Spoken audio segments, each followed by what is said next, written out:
detalye ng ating mga balita, nagpaalala ang pamahalaang lungsod ng Tugigaraw sa may-ari ng ari-arian na maaari pa ring samantalahin ang Real Property Tax Amnesty Program hanggang Hulyo 5, 2026.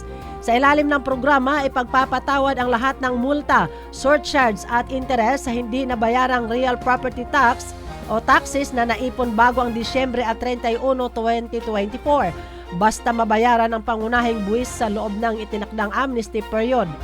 Upang mabigyan ng mas maraming pagkakataon ang mga nagbabayad ng buwis, magbubukas ang City Treasury Office sa City Hall sa Hulyo 3, 4 at 5 mula alas 8 ng umaga hanggang alas 5 ng hapon kabilang ang Sabado at Linggo.